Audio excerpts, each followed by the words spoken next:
Today I want to demonstrate how to get the oil out of these 7-pound containers from Soaper's Choice. This is what it looks like. There's a lot of the oil in there with palm.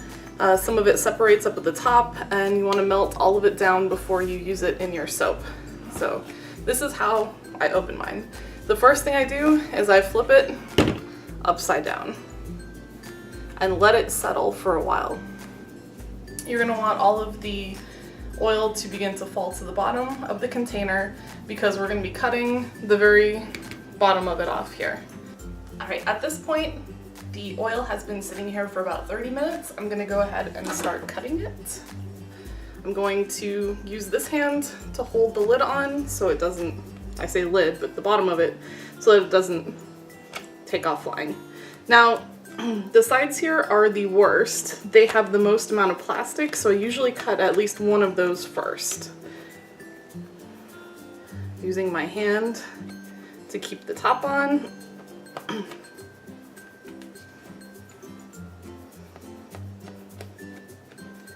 Cutting around to the other side. It's a little bit harder, so make sure you keep everything steady. Takes a while to get through that plastic. There we go.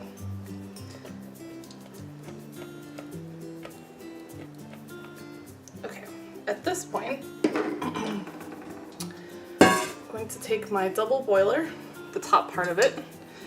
I'm just going to set this inside of here. So in case any spills out, it'll go right to the place it's meant to go.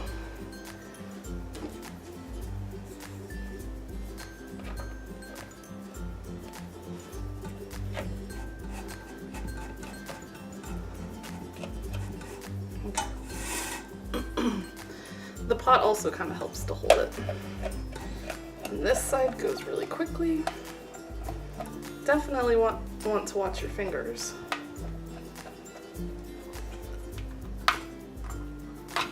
There we go. Okay. So I just take off this portion. Set it to the side. And I can pick this up.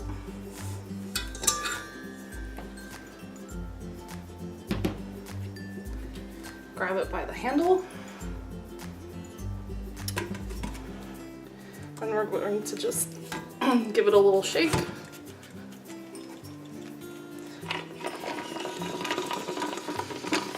You can hear it separating.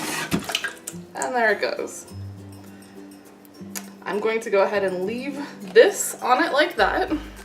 The reason, as I put it on the stove and it begins to melt, the heat will melt the rest up here that's still trapped in the top of it, and so you'll get more product for your money. This may look a little bit funny, and that's okay. Now we're just letting the double boiler do the job. It has water in the bottom tank, and then the top has all of the oil in it. We're going to be melting that until it's completely see-through. We want to get all the product we can because we paid for it. We want to be able to use all of it.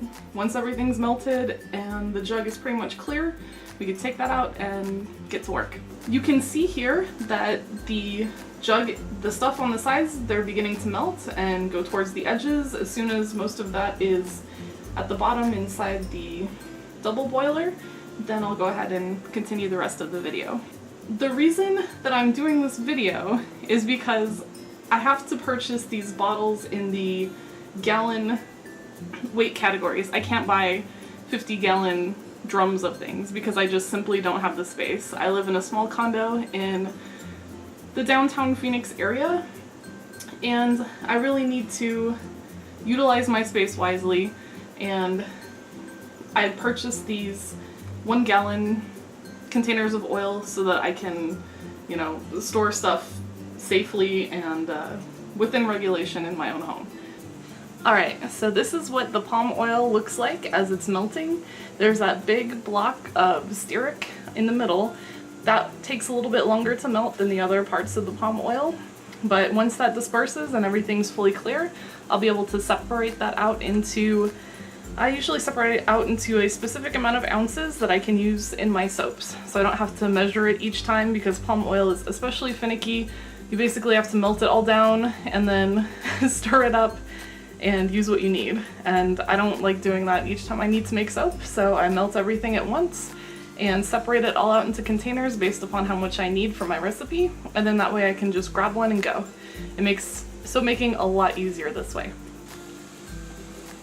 One of the reasons I'm doing this little tutorial is just to talk about how I do my method here, and also just to show you that it can be done neatly and cleanly. The very first time I tried melting out a batch of this palm oil, I got it absolutely everywhere. I was practically covered in it, not, you know, literally, but it was everywhere. This to me is the way I figured out where there's the least amount of mess involved. I've tried, you know, pouring it out of the spout. It is way too thick. There is way too much product left in the bottom of the container.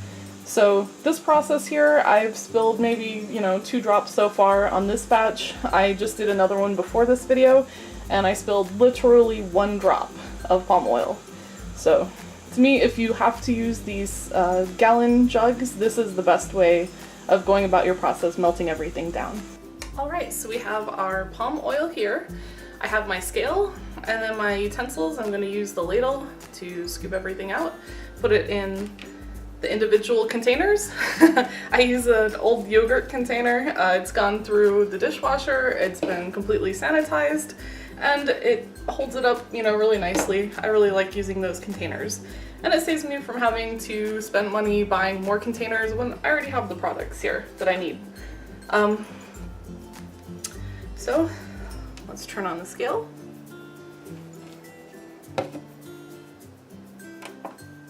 And get started. Alright, I'm going to try to do this as easily as possible without spilling much.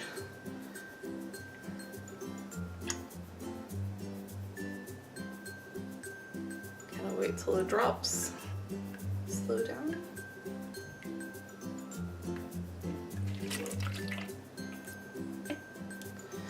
I know that there are faster ways of doing this, but this one works for me.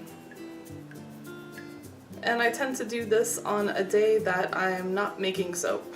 This tends to be a little bit, I wouldn't say labor intensive, but you know, to do soap and this all in one day, that's a bit much for me. I don't want to feel rushed. I like to enjoy the process.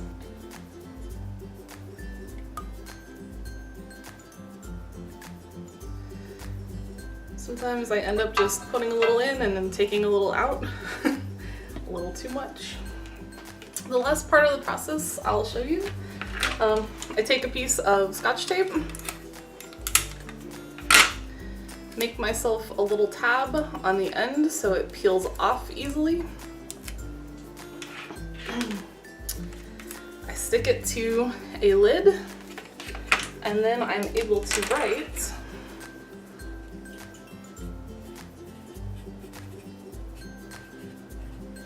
the kind of oil it is and how much that I have. I got a little cocky before. I decided not to label one of my containers, and now I have one floating around that I don't know what kind of oil it is, so never again. This is my method, this is how I do this, and I hope it's been informative for you guys. I know not everybody has the space for the 50-gallon drums, so if you have to use the 1-gallon containers, I just found this is the easiest method for myself. If you have an easier method, I would love to hear from you because I'm all about efficiency. But this is just what works for me, and if I could help you out too, then that's all good. So thank you for joining me. Bye. I use an old yogurt container. It's gone through the dishwasher. It's been completely sanitized. That one's not sanitized anymore. As I go through and put each one on, I don't have to keep hitting tear. This is just a personal preference for me. Whatever works for you will work fine.